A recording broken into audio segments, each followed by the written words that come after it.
Hello and welcome back to Excelsior Academy. मैं हूं आपकी ट्यूटर डॉक्टर रूबी सिंह और इस बार हम इस वीडियो में करने जा रहे हैं conservation of plants and animals, जो कि ये चैप्टर 7th है क्लास 8th का सीबीएसई सिलेबस फ्रॉम एनसीईआरटी। तो चलो करते हैं एंड पढ़ते हैं कि क्या है conservation of plants and animals. पहली बात, इसका मतलब ही ये है कि हमें प्लांट्स और एनिमल्स यानी कि पेड़ पौधे और जानवरों को सुरक्षित रखना है। तो आज देखते हैं हम इन्हें कैसे बचा सकते हैं। So conservation of plants and animals, हमें इनकी कंजर्व करने की क्या जरूरत है, हमें इनको सुरक्षित रखने की क्या जरूरत है। तो जैसे कि आप जानते ही हैं कि आजकल कितनी ज्यादा लैंड की आवश्यकता हो रही है, जमीन की जरूरत पड़ रही है, नई नई बिल्डिंगें बन रही है। तो ये नई बिल्डिंगें बनाने के चक्कर में आजकल के लोगों ने, बिल्डर्स ने क्या किया है, पूरे पेड़ वेड़ काट दिए हैं, राइट। जहाँ पे जो सुंदर सुंदर पहाड़ थे, घाट थे, उन सबको हटा के लेवल करके उन्होंने उसको सीधा समांतर जगह बना दी गई है, ताकि वो वहां पे कुछ मॉल बना सके, यहाँ बिल्डिंग खड़ा कर सके। तो जिसकी वजह से क्या हो रहा है, उस एरिया के पेड़ पौधे गायब होते जा रहे हैं, और जहाँ पेड़ पौधे नहीं वहां जानवर भी नहीं। तो इसलिए अब ये हमारे as a citizen of India, Bharat के नागरिक होने के हमारे कर्तव्य बनता है कि हम इनको सुरक्षित करें। तो हम इसमें और पढ़ते हैं कि इसको हम कैसे कर सकते हैं। So how can we conserve plants and animals? So every living organism on earth is a member of dynamic community, and that dynamic community is called ecosystem. जब हम यहाँ पे dynamic community कह रहे हैं, इसका मतलब क्या हुआ? इसका मतलब ये हुआ है, डायनेमिक किस लिए कह रहे हैं, बिकॉज हम कभी रुकते नहीं हैं, हम हमेशा आगे बढ़ते जाते हैं, हम कुछ ना कुछ करते रहते हैं, हम एक जगह पे स्थायी नहीं है। तो जिस तरह से जानवर हैं, पेड़ पौधे हैं, ये भी कट रहे हैं, बढ़ रहे हैं, हम भी इधर से उधर चल रहे हैं। तो it's like a complete motion of the living things which is happening. तो इसलिए इसको एक डायनेमिक कम्युनिटी बोला गया है, और इस टोटल डायनेमिक कम्युनिटी को हम इकोसिस्टम कहते हैं। It is called ecosystem. Now nature is a boon to us. इसका क्या मतलब हुआ कि प्रकृति हमारे लिए बहुत लाभदायक है। The part of earth in which living and non living organism exist is called the biosphere. तो जहाँ पे पूरी धरती पे अगर आप कंसिडर करें, जहाँ पे लिविंग और नॉन लिविंग यानी कि हमारे साथ ह्यूमंस, एनिमल्स, प्लांट के साथ जहाँ पे हो गए, पत्थर हो गए, नदियां हो गई, ये सब मिला के इसको बायोस्फीयर कहा जाएगा, ठीक है। Now it contains a huge variety of species living in it that depends on each other. तो जैसे कि हम हमारी फैमिली में एक दूसरे के ऊपर निर्भर रहते हैं, उसी तरह बायोस्फीयर में भी हम पेड़ पौधों पे निर्भर हैं अपने खाने पीने के लिए, जानवरों पे निर्भर हैं ताकि वो फूड सोर्स दे सके, हमें ट्रांसपोर्ट सिस्टम दे सके। उसी तरह जानवर पेड़ पौधों पे हैं, और पेड़ पौधे इन पानी पे हैं, और इन पे हम भी निर्भर हैं। तो कैसा है, ये हम एक दूसरे के ऊपर डिपेंडेंट हैं। इस चीज को कहते हैं the inter relationship. So the inter relationship of the species and the relationship with the environment to support life is called biological diversity. तो जैसे कि अभी मैंने बोला कि हम आप पे निर्भर हैं, आप हम पे निर्भर हैं, हम पेड़ पौधे पे निर्भर हैं, हम जानवरों पे निर्भर है, और जानवर पेड़ पौधों पे, पेड़ पौधे इन पानी पे, वातावरण पे निर्भर है। और अगर इस वातावरण को हमने खराब किया तो हमने पेड़ पौधों के साथ जो निर्भरता है वो हमारी टूट जाएगी। तो this community of organisms interacting with each other and the physical environment is called the ecosystem. So इस पूरे आत्मनिर्भरता को, पूरी निर्भरता को, यानी कि मैं आप पे, आप उन पे, और ये हम पे, इसको हम इकोसिस्टम कहेंगे, ठीक है। So I hope this is clear. So let's move on to the next. Okay, so ecosystem जैसे कि अभी हमने डिस्कस किया, तो यहाँ पे आप देख सकते हैं जानवर हैं, हर तरह के जानवर हैं, एक्वाटिक एनिमल्स हैं, टेरेस्ट्रियल एनिमल्स हैं, वो पानी पे हैं डिपेंडेंट है, पेड़ पौधों पे डिपेंडेंट है। सो ecosystem is a complete unit that consists of living creatures and non-living matters. So this community of organisms interacting with each other and their physical environment, including climate change, is called the ecosystem. तो अभी तक हमने ये कहा था कि हम एक दूसरे पे निर्भर हैं, बट हम क्लाइमेट पे भी निर्भर है। पानी नहीं बरसेगा तो हम कहाँ से पिएंगे, है ना, कहाँ से पेड़ पौधे उगेंगे। तो इसलिए इन सब का इंटर रिलेशनशिप, यानी कि हमारा जानवरों से, जानवरों का पेड़ पौधों से, पानी से, क्लाइमेट से, वेदर से, ये सब पे डिपेंड करता है। तो इस टोटल चीज को हम कहते हैं इकोसिस्टम। तो अभी बायोडाइवर्सिटी क्या है? So it refers to the variety of organisms existing on the earth. इसका मतलब क्या हुआ? बायोडाइवर्सिटी. डाइवर्सिटी मतलब क्या? विभिन्न प्रकार के. तो बायो मतलब हम यहाँ पे हम बात कर रहे हैं लिविंग ऑर्गेनिजम्स के जो अलग अलग या विभिन्न प्रकार के एग्जिस्ट कर रहे हैं on earth. So all of these organisms have their interrelationships and their relationship with the environment. It includes variety of plants, animals and microorganisms. So जैसे कि हमने अभी बोला कि हम जानवरों पे, हम प्लांट्स पे, हम माइक्रो ऑर्गेनिज्म पे भी डिपेंड है. फॉर एग्जाम्पल जो आप दही खाते हैं वो कैसे बनता है? जब आपका लैक्टोबैसिलस दूध पे एक्ट करता है तभी तो वो दही बनता है. तो इस तरह से हम माइक्रो ऑर्गेनिजम्स पे भी डिपेंड करते हैं. प्लांट्स और एनिमल्स पे भी कर सकते हैं. तो इस total different types of organism जो एग्जिस्ट कर रहे हैं उन सबको हम कहते हैं बायोडाइवर्सिटी. नाउ इससे हम आगे बढ़े कि हम कैसे कंजर्व कर सकते हैं प्लांट्स एंड एनिमल्स को. अच्छा रहेगा कि हम पहले जान लें कुछ डेफिनेशंस को. ठीक है.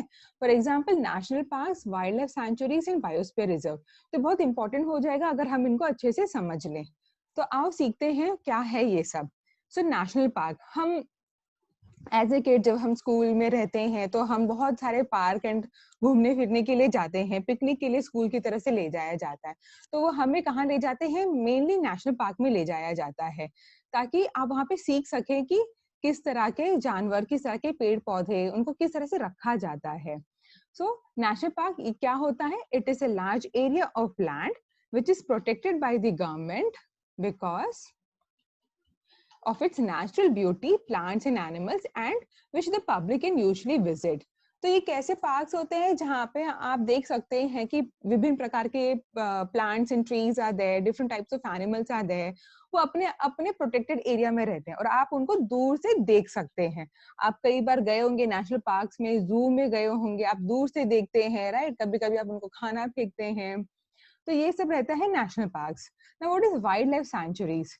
So it is a natural occurring sanctuary such as an island that provides protection for wildlife species from hunting, predation, competition or poaching. It is a protected area, a geographic landmark within which wildlife is protected. तो इसका क्या मतलब हुआ है कि हमने government ने एक पूरी एरिया को as a wildlife sanctuary घोषित किया है सो दैट वहां पे एनिमल्स जाके उनको हंट ना कर सके. जैसे कभी कभार क्या होता है, अगर आप खुला जंगल है और वहां पे आसपास कोई गांव है, अगर गांव वालों को कुछ खतरा लगता है तो वो क्या करते हैं? वो हंट कर देते हैं, they kill the animal, right. But ये एरिया में कैसे? It is closed actually. You need to take special permission so that you can go and आप दूर से इन सारे जानवरों को देख सकते हैं, फोटोग्राफ्स ले सकते हैं. तो आप यहाँ पे हंटिंग नहीं कर सकते हैं, आप किसी को मार नहीं सकते हैं, राइट. और यहाँ पे जानवरों के बीच में भी कोई कंपटीशन नहीं होता है. जैसे फॉर एग्जांपल अभी फिगर में आप देखेंगे एक पूरा एरिया एलिफेंट्स के लिए दे रखा है, एक पूरा एरिया हमने डियर्स के लिए दे रखा है. So there is no competition between them. तो वो अपने एरिया में खा सकते हैं और बाकी सब अपने अपने एरिया में खा सकते हैं. तो इस तरह से क्या होगा, ये पूरी एरिया वाइल्ड लाइफ भी मेंटेन रहेगा. यानी कि एलिफेंट्स या डियर्स हो गया, उनको ऐसा नहीं लगेगा कि वो जेल के अंदर है, उनको ऐसे पिंजरे में बंद कर रखा है. वो अपना फ्रीली घूम सकते हैं, उनको जो खाना है पीना है वो अपना उसी एरिया में ढूंढ सकते हैं. तो यहाँ पे कोई भी ह्यूमन इंटरफेरेंस नहीं होता है. Now coming to the next, biosphere reserves, they are representative parts of natural and cultural landscape extending over large area of terrestrial or coastal marine ecosystem or a combination of thereof and representative examples of biogeographic zones and province. तो हम कैसे बात कर रहे थे? पहले हमने बात की एक छोटे से नेशनल पार्क की, ठीक है. उससे बड़ा होता है आपका वाइल्ड लाइफ सैंचुरी और उससे बड़ा होता है आपका बायोस्फीयर रिजर्व. तो बायोस्फीयर रिजर्व में कैसे रहता है? एक पूरा का पूरा आपने नेचुरल लैंडस्केप ही ले लिया है जहाँ पे नेचुरल नदी है, झरना है और वहां पे जंगल है और सारे animals are protected. So again you are not suppose to go and hunt over there. आप वहां जाके किसी भी एनिमल्स को मार नहीं सकते हैं, ठीक है. तो ये हो गया differences between national parks, wildlife sanctuaries and biosphere reserve. Now यहाँ पे आप देख सकते हैं किस तरह से बायोस्फीयर रिजर्व की हम बात करते हैं. तो एक पूरा बहुत बड़ा लैंडस्केप एरिया उन्होंने एज ए बायोस्फीयर रिजर्व घोषित कर दिया गया. यानी कि उसमें पूरे पेड़ पौधे आपके रहेंगे, कुछ भी कटिंग नहीं होगी, वहां पे कोई भी एनिमल्स को हंट नहीं करेगा, ठीक है. अगर आप यहाँ पे देखेंगे तो ये देखो, इसको कहते हैं कोर जोन, जहाँ पे कोई भी ह्यूमन एक्टिविटी नहीं रहती है. यानी कि all animals and plants are free to grow and reproduce. Then उसको सराउंड करता हुआ होता है आपका बफर जोन, जहाँ पे हम जैसे टूरिस्ट लोग जाते हैं और उन जानवरों को, different species of plants and animals को हम देख सकते हैं, फोटोग्राफ्स ले सकते हैं, ठीक है। एंड अगर वहां पे कोई गांव बसा हुआ है तो उस गांव को भी आप हटाते नहीं हैं, you do not abolish them, so what you do is you allow them to graze their animals, आप अपने गाय भैंसों को चारा वारा खिला सकते हैं। देन आता है ट्रांजिशन जोन, जहां पे आप खेती बाड़ी कर सकते हैं। अब जब गांव बसा हुआ है तो गांव वाले खेती बाड़ी तो करेंगे, राइट, तो आप उनको अलाउ करते हैं। एंड देन उसके बाहर आता है ह्यूमन सेटलमेंट, जैसे कि हम सिटी वाले जो हो गए, ठीक है। तो ये रहता है आपका biosphere reserve. Now, what will be the difference between wildlife sanctuary and biosphere reserve? Because जब हम देखते हैं तो वो दोनों के दोनों एक जैसे दिखते हैं, बट आपको ये समझना चाहिए that कि वाइल्ड सैंचुरी बायोस्फीयर रिजर्व में ये अंतर है कि ह्यूमन इंटरफेरेंस आपका वाइल्ड लाइफ सेंचुरी में कम रहता है, ठीक है, एंड बायोस्फीयर रिजर्व में गवर्नमेंट आपको अलाउ करती है कि आप खेती बाड़ी कर सकें। चलो देखते हैं इसका क्या डिफरेंसेस है। तो पहला डिफरेंस है, it is an area with in which okay, so it is an area within which animals are protected from possible dangers such as hunting. The habitat is also conserved in this area.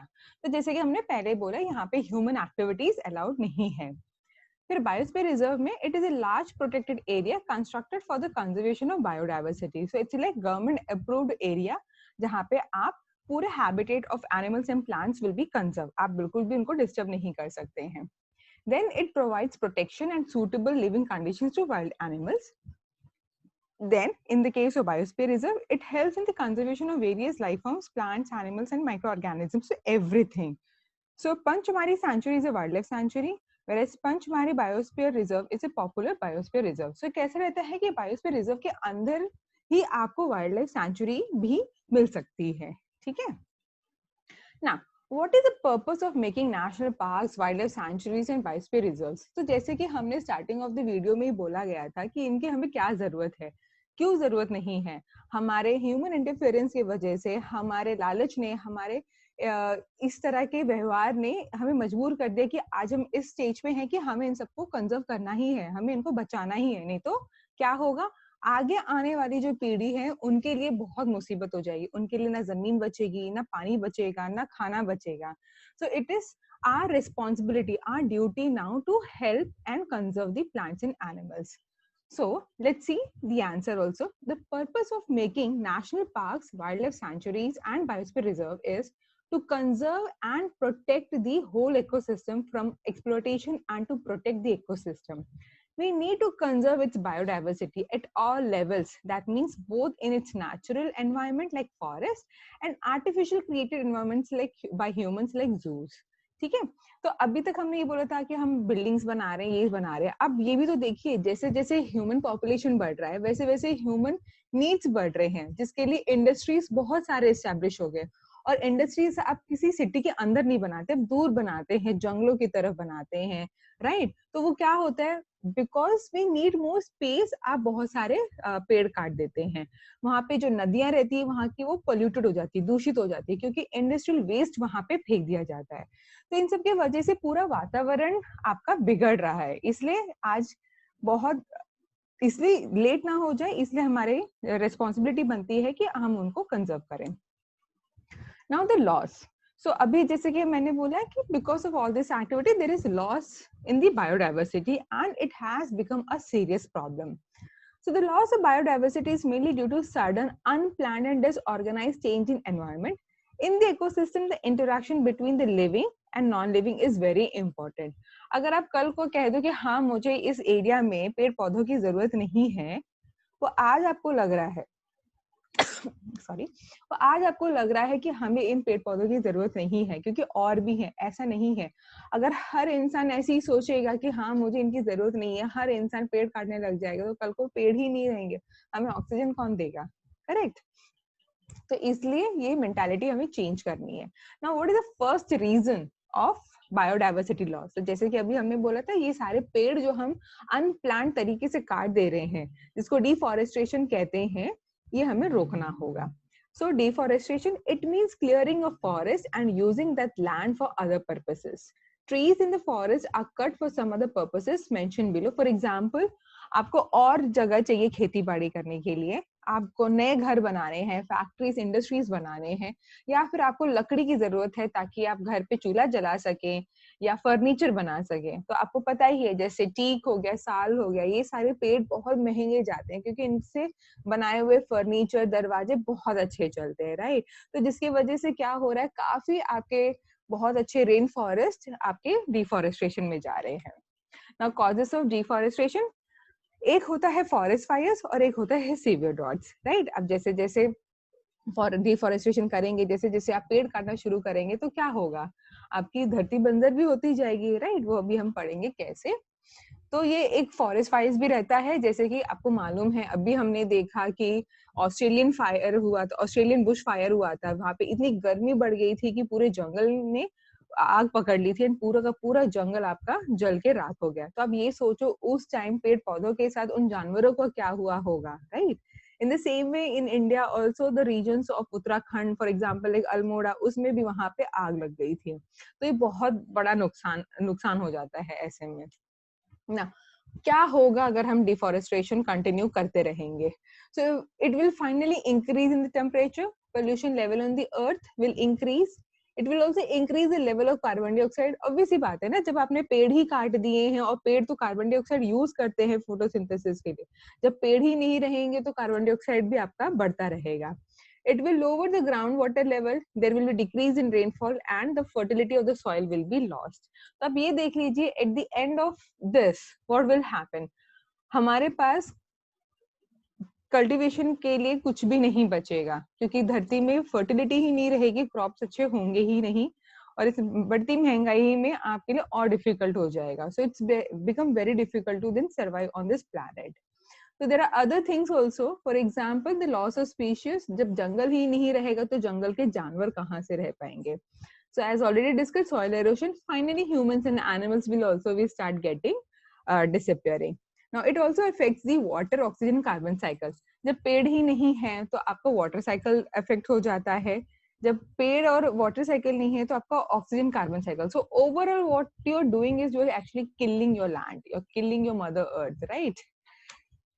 Now, how does deforestation reduces rainfall on one hand and lead to floods on the other? तो कैसे, अभी इसका मतलब क्या हुआ, हम ये कह रहे हैं कि डिफॉरेस्टेशन की वजह से रेनफॉल कम होगा, मगर दूसरी तरफ ये भी कह रहे हैं कि फ्लड भी आएगा। तो ये कैसे हो सकता है, ये कैसे मुमकिन है कि एक जगह पानी नहीं और दूसरी जगह बहुत ज्यादा पानी, तो ये कैसे हो रहा है? तो आओ इसको समझें। तो जैसे हमने पहले ही बोला, डिफॉरेस्टेशन किया तो उसका मतलब आपने पेड़ काटना शुरू कर दिया, और हमें पता है पेड़ कार्बन डाइऑक्साइड यूज करते हैं to do the photosynthesis, right, खाना बनाने के लिए। जब पेड़ आप कट कर दोगे, नष्ट कर दोगे, तो क्या होगा, कार्बन डाइऑक्साइड आपका यूज नहीं होगा, वो आपके एटमॉस्फेयर में रहेगा। एटमॉस्फेयर में रहेगा तो क्या होगा, उसका लेवल बढ़ेगा, और जब लेवल बढ़ेगा तो टेम्परेचर बढ़ेगा, right. And this is one of the reason for global warming. So what will happen? This will lead to global warming as carbon dioxide traps the heat rays reflected by the earth. जब global warming होगा तो what will happen? It is going to disturb the water cycle and may reduce the rainfall. तो जब आपका rainfall ही नहीं होगा तो क्या होगा, वहां पे सूखा पड़ जाएगा, करेक्ट। तो इससे हमारे फार्मर्स को, हमारे किसानों को बहुत नुकसान होगा, उनको नुकसान होगा तो हमें नुकसान होगा, क्योंकि हमें फिर खाने पीने के लिए कुछ नहीं मिलेगा ना। Deforestation is also a major cause for losing all the soil fertility properties. कैसे? Physical properties of the soil get affected by plantation and vegetation. जब पेड़ कम रहेंगे तो it will result in soil erosion, because अगर आप ध्यान दें तो पेड़ की जो जड़ें रहती हैं, the roots are actually helping in holding the soil. तो जैसे कि यहाँ पे ये धरती है और आपके ये पेड़ रहते हैं, ये जो रूट्स रहते हैं, ये जितना ज्यादा फैले रहते हैं उतना ज्यादा ये सॉइल को होल्ड करके रखते हैं। Now if you start cutting all the trees, what will happen? No trees, the holding capacity of the soil will also get reduced. तो इसलिए आपका यहाँ पे soil erosion ज्यादा होगा, right? Now, so what will happen? So removal of the soil top layer exposes the lower and hard rocky layers, right? तो यहाँ पे आपको मालूम है जहाँ पे हार्ड एंड रॉकी लेयर्स रहते हैं वहां पे कोई पेड़ उग नहीं सकता है, and it will result in less humus as well as less fertile. तो आप वहां पे कुछ भी ग्रो नहीं कर सकते, आप कोई खेती बाड़ी नहीं कर सकते हैं। तो फाइनली क्या होगा, जो जगह आपने खेती बाड़ी करने के लिए पेड़ काटे थे, eventually that area is becoming बंजर, यानी कि वो एकदम डेजर्ट में बदल जाएगी, वहां पे कुछ भी आप उगा नहीं पाएंगे। तो यानी कि सुंदर सुंदर जंगल भी गया और आप खेती बाड़ी भी नहीं कर पाए, तो it's a double loss. So gradually the fertile land gets converted into desert, and this process is called desertification. So what will happen now? The movement of water from the soil surface into the ground is reduced.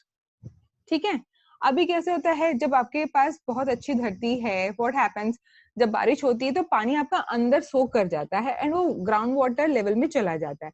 जब आपका पूरा hard Rocky layer रहेगा, वहां पे absorption capacity नहीं रहेगी soil की, so the water which is present on the top will not gate absorb.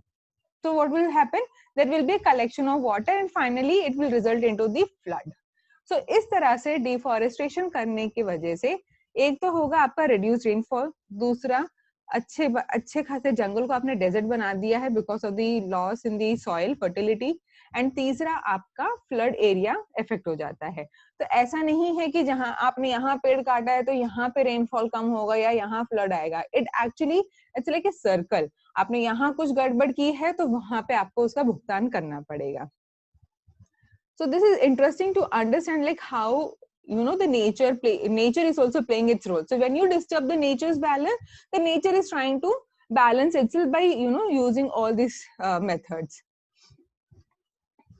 Now conservation of forest and wildlife. So for this, government lays down rules, methods and policies to protect and conserve them. Wildlife sanctuaries, national parks and biosphere reserve, जैसे कि हमने पहले ही पढ़ चुका है, they are the protected areas of conservation of plants and animals present in that area. So at least government ने इतना step उठाया है कि ये areas में आप human interference कम कर सकें, so that आप एनिमल्स एंड प्लांट्स को प्रोटेक्ट कर सके। अभी आपको रिसेंटली मालूम ही होगा किस तरह से the number of tigers are getting reduce, right ना। To increase the number of these tigers, government has taken so many steps like to help them, to nourish them, right, so that they can also start growing more. So this way government is like actually helping so that the number of tigers can increase, and they're also making sure that the animals are not being killed by the village people. So to protect our flora and fauna and their habitats, protected areas called sanctuaries, national parks, biosphere reserves have been earmarked. इसका मतलब क्या हुआ? तो इसलिए जैसे कि अभी तक हम डिस्कस करते आ रहे थे, उनको बचाने के लिए ये 3 types of sanctuaries, national park, biosphere reserves जो रहते हैं, गवर्नमेंट ने अलाउ किए हैं सो दैट कि आप ह्यूमन इंटरफेरेंस की वजह से इनको नुकसान ना पहुंचे। तो ऐसी जगह पे आपने plantation, cultivation, grazing, cutting of trees या हंटिंग या पोचिंग आपने उसको बंद कर रखा है, बैन किया हुआ है। Okay, so this already we have discussed what are national parks, wildlife sanctuaries and biosphere reserve. This is just to remind कि इनका definition क्या है। ये तीनों सुनने में एक जैसे लगते हैं बट इसमें अंतर बहुत आ जाता है। Okay, so coming to the biosphere now. So biosphere is that part of the earth in which living organisms exist or which supports life. तो जैसे कि हम जहाँ रह रहे हैं, we are also life, right? हम भी तो एक life है, तो जहाँ हम रह रहे हैं उसको भी आप biosphere कह सकते हैं। So biological diversity or biodiversity refers to the variety of organisms which is existing on the earth and their interrelationships and their relationship with the environment. तो जैसे कि अभी हमने पहले ही पढ़ा स्टार्टिंग ऑफ द वीडियो में कि बायोस्फीयर, बायोडाइवर्सिटी मतलब क्या है। हम आप पे निर्भर हैं, आप हम पे निर्भर हैं, और हम हमारे साइड में जो नॉन लिविंग है जैसे कि पत्थर हो गए, नदी हो गया, वातावरण हो गया, क्लाइमेट हो गया, हम इन पे भी निर्भर हैं। तो इन सब के रिलेशनशिप को हम कहते हैं बायोडाइवर्सिटी। ना बायोस्फीयर रिजर्व जैसे कि हमने अभी भी पढ़ा, so it is the area which is meant for conservation of biodiversity. So जैसे कि हमें पता है बायोडाइवर्सिटी में आपके प्लांट्स, एनिमल्स, माइक्रो ऑर्गेनिज्म सब कुछ आते हैं। So it helps to maintain the biodiversity and culture of that area. इससे आपको ये भी समझ में आएगा कि एक तरह के हर एक स्टेट में, हर एक कंट्री में उसका अपना अपना बायोस्फीयर रिजर्व होता है। तो जैसे कि अगर मैं कहती हूँ कंगारू, तो आपके दिमाग में सबसे पहले कौन सी कंट्री आएगी? Of course it's the Australia. आपको कंगारू इंडिया में तो मिलेंगे नहीं, right? Because the climate, the conditions which is habitable for the kangaroos are present in Australia, इसलिए आपको कंगारू वहीं मिलेंगे, राइट? तो उसी तरह से जैसे जंबो एलिफेंट्स हो गए, वो आपको अफ्रीका में मिलेंगे, राइट? इंडिया में मेनली एलिफेंट्स आपको कहाँ मिलेंगे? साउथ में मिलेंगे, राइट? तो इस तरह से ऐसा होता है कि जो जहाँ का वातावरण है, क्लाइमेट है, आपका हैबिटेट है, वो एनिमल्स आपको वहां ज्यादा मिलेंगे। तो यहाँ पे एक एग्जाम्पल दिया गया है, बायोस्फीयर रिजर्व में also contain the other protected areas. For example, the Pachmahi Biosphere Reserve consists one national park Satpura and 2 wildlife sanctuaries called Bori and Pachmahi। तो यानी कि बायोस्फीयर रिजर्व के अंदर ही एक नेशनल पार्क है और 2 वाइल्ड लाइफ सेंचुरीज है। तो ये भी पॉसिबल है बिकॉज बायोस्फीयर रिजर्व बहुत बड़ा रहता है, करेक्ट? तो ये एग्जाम्पल दिया गया है। तो ये पूरा का पूरा आपका बायोस्फीयर रिजर्व है, जहाँ पे आप देख सकते हैं कि यहाँ पे आपका एक बोरी सेंचुरी है एंड देन एक पाचमारी सेंचुरी है, राइट? एंड एक आपका सतपुरा नेशनल पार्क है। अगर आप महाराष्ट्र के हैं तो आप संजय गांधी नेशनल पार्क भी जा सकते हैं, राइट? आप वहां पे भी घूम कर आ सकते हैं। वहां पे जो केव्स हैं विच आर स्टिल अनडिस्टर्ब, आप वहां पे घूम कर आ सकते हैं। आपको वहां पे जो जंगल सफारी रहती है, दूर से आप देख सकते हैं कि वहां पे कितने सुंदर सुंदर जानवर हैं, पक्षी हैं। बोट राइडिंग भी कर सकते हैं। तो बहुत कुछ वहां पे अवेलेबल है।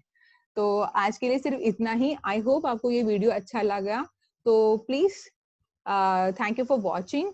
Please like, subscribe and share. Any comments and suggestions are always appreciated. अगर आपको कुछ भी डाउट है, अगर आप चाहते हैं किसी और टॉपिक पे भी वीडियो बनाया जाए, तो आप हमें अप्रोच कर सकते हैं। और excelsioracademy1228@gmail.com पे आप हमें बता सकते हैं, या फिर आप हमें कमेंट कर सकते हैं। And please please please don't forget to press the bell icon so that you don't miss any updates. Thank you and keep watching.